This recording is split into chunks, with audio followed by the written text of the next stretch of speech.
आपल्या हिंदू धर्मात देवी देवतांना विशेष महत्त्व आहे. आपले कोणतेही शुभ कार्य देवी देवतांच्या आशीर्वादाशिवाय पूर्ण होत नाही. आणि श्रद्धेपोटी धर्मासाठी आपण आपल्या परीने देवाला प्रसाद, वस्त्र, सोने, पैसे अर्पण करत असतो. पण आपल्या भारत देशात अशी एक देवी माता आहे, ज्या देवी मातेला चक्क चपलांचा हार अर्पण केला जातो. कर्नाटकातल्या एका मंदिरातील हे वास्तव आहे.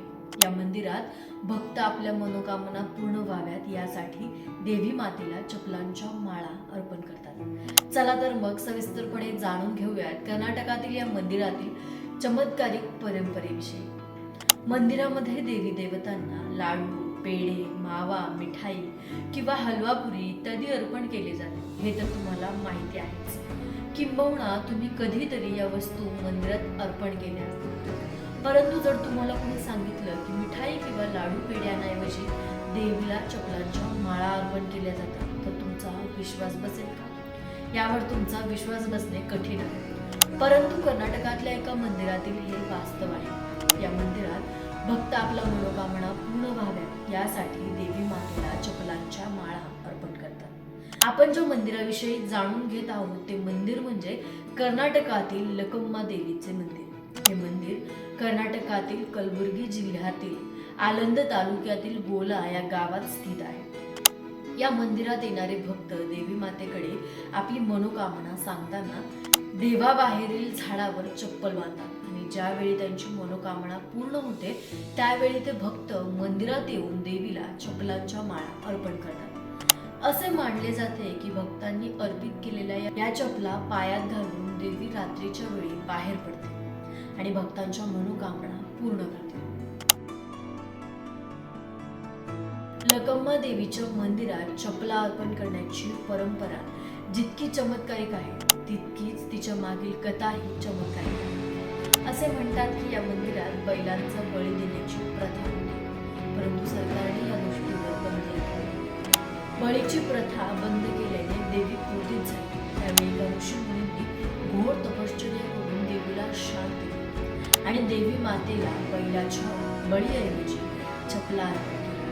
तेव्हा पुढे देवी मातेचा राग शांत झाला असे मानले जाते. त्या घटनेपासून देवीच्या मंदिरात चपला अर्पण करण्याची प्रथा सुरू झाली असे म्हणतात. लकम्मा देवीच्या मंदिराविषयी बोलताना येथील स्थानिक लोक सांगतात की हे मंदिर फारच पुरातन आहे. एका पौराणिक कथेनुसार एकदा देवी या ठिकाणी सहज फिरण्यासाठी आली होती. एका डोंगरावर फेरफटका मारत असताना दुत्तारा गावातील एका देवतेची नजर देवीवर पडली आणि त्यांनी देवीचा पाठलाग सुरू केला.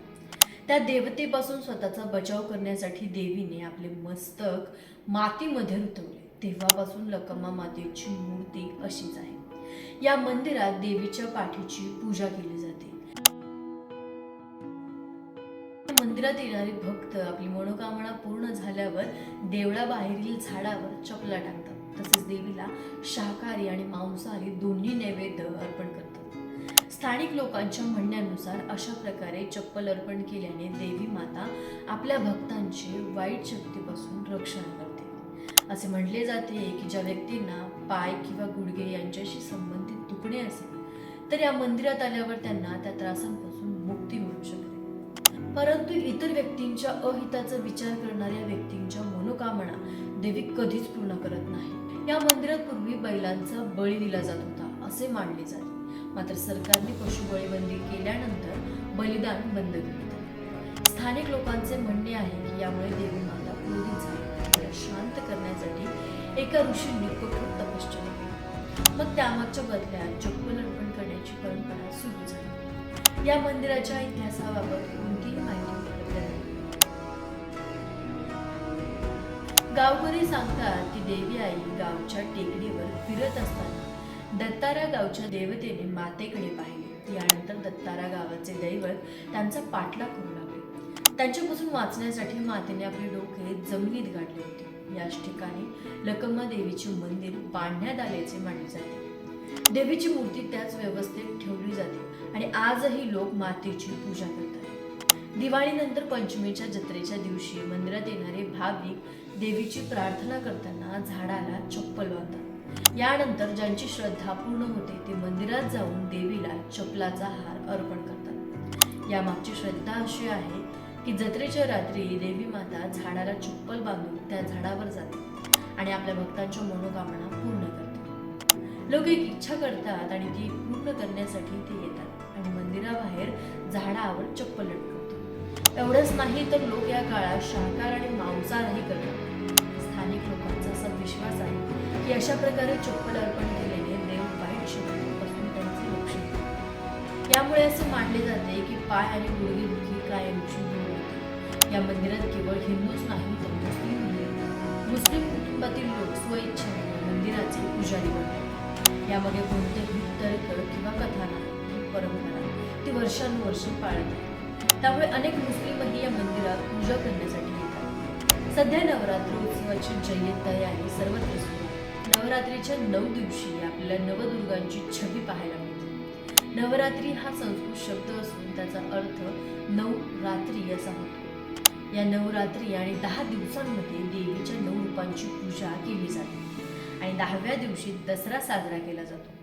कोल्हापुरात अंबाबाई मातेच्या दर्शनासोबतच नवरात्रीच्या काळात या नवदुर्गांचे दर्शन घेण्याची प्रथा आहे. यामध्ये एकांबिका, एकविरा देवी, मुक्तांबिका, गजेंद्र लक्ष्मी, पद्मांबिका, पद्मवती देवी, प्रियांगी देवी, फिरंगाई देवी, कमलजा, कमलांबिका देवी, महाकाली, कलांबिका देवी, अनुगामिनी, अनुगाई देवी, गजलक्ष्मी, गजांबिका देवी, श्री लक्ष्मी यांचा समावेश आहे. नवरात्री उत्सवाच्या सर्वांना शुभेच्छा.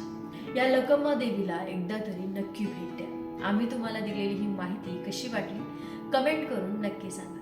तुमच्या मित्रांना, नातेवाईकांना शेअर करायला विसरू नका.